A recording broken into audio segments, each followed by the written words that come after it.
త్యాగరాజస్వామి కీర్తనలు ప్రతి ఒక్కరూ ఆరాధించి సన్మార్గంలో నడవాలని ఎమ్మెల్యే నన్నపునేని నరేందర్ తెలిపారు. వరంగల్లో నన్నపునేని చారిటబుల్ ట్రస్ట్, విద్యారణ్య పరిషత్, ధర్మరక్షణ సంస్థ ఆధ్వర్యంలో 3 రోజుల పాటు నిర్వహించిన సద్గురు శ్రీ త్యాగరాజస్వామి 1076వ ఆరాధన ఉత్సవములు ముగిశాయి. 3 రోజుల పాటు దేశంలోని వివిధ ప్రాంతాల నుండి వచ్చిన కళాకారులకు చేసిన ప్రవచనాలు ఎంతో మందిని ఆకట్టుకున్నాయి. సద్గురు శ్రీ త్యాగరాజస్వామి ఆరాధన ముగింపు ఉత్సవాలను పురస్కరించుకుని అర్చకులు సద్గురు శ్రీ రామచంద్ర సర్వస్వ మహాయాగాన్ని నిర్వహించారు.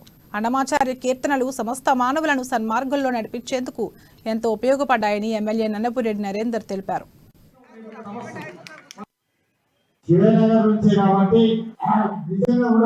శివనగర్ లో మొట్టమొదటిగా నేను కార్పొరేటర్ గా మేయర్ గా ఇది శాసనసభ్యుడిగా ఆలోచించి బయలుదేరాను. కాబట్టి ఇంతకుముందు గురువు గారు అన్నట్టుగా నిజంగా కూడా ఈ ప్రాంతంలో ఆ షేడ్ ఆ నీడ ఉన్నది కాబట్టి నిజంగా భగవంతుడు నడిపిస్తున్నాడని చెప్పి కూడా ఈ సందర్భంగా చెప్పడం జరుగుతుంది.